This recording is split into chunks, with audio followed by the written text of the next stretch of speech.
this weird little board game here? Well, it's MB's Dragster from 1976. Don't worry if you've never heard of it. There's a good reason why. Let's get this down and have a proper look at it. The first thing that you notice is that this is a relatively small board game compared with others from its time. It's nearly 4 times smaller than Mousetrap, and sadly, the fun and entertainment value is 4 times smaller too. The great Dragster race game of speed and skill. I think I'll be the judge of that, thank you. Dragster racing, you think of high-speed excitement, exhaust spitting fire, huge rear tyres, tiny bike wheels at the front, cars that are pretty much a motorised missile on wheels. Well, forget all of that when playing this game.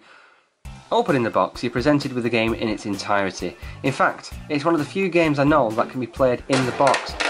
This is it, folks, this is what you get. The board is a moulded yellow piece with 2 slopes and 2 rubber triggers. Each player gets 4 Dragster cars and a marble. The pieces are nicely made but lacking detail. The board is certainly robust and I do like the little Dragster cars. They kind of remind me of Micro Machines. Remember them? I have some of those somewhere. Something for a future review perhaps? Your aim is to ping the marble up the slope and it will land in one of the 4 lanes, pushing down the Dragster car in that lane with it. Players fire their marbles at the same time, so it's a race of sorts to get all 4 cars down to the finish line and into the stalls. Get all 4 cars down to the bottom, you win. That's it. That's the game. Sounds fun, doesn't it? Doesn't it? All the Dragster cars start at the top of the slope. There's a small ridge at the top of each channel that the front wheels rest in. You then have to fire the marble up and hope that you end up pushing a car down the slope and over the finish line. You'll find there's always one channel that you can't get the ball to land down. For me, it's the one closest to the trigger. Again and again, you'll fire the marble up, but it'll land exactly where you don't want it to. You'd think that being sensitive to how hard to fire the marble up is the key to this, and to some degree, you're right. However, this little nub at the top of the slope allows the marble to bounce off and land in any of the 4. It's completely random. It's more a mixture of luck and skill that the ball ends up where you want it to. Trying time and time again to get the ball down the channel you want to gets boring and tedious very quickly, and a game that's over as quick as this, that's not a good thing. The game is also flawed in that using the trigger tends to shake the cars off the start line and they'll begin rattling their way down the tracks themselves. This game blows my mind with how many instructions there are with it. Preparation, are you kidding me?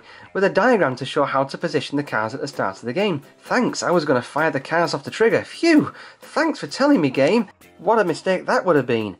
Then there's all these instructions for a game as simple as this.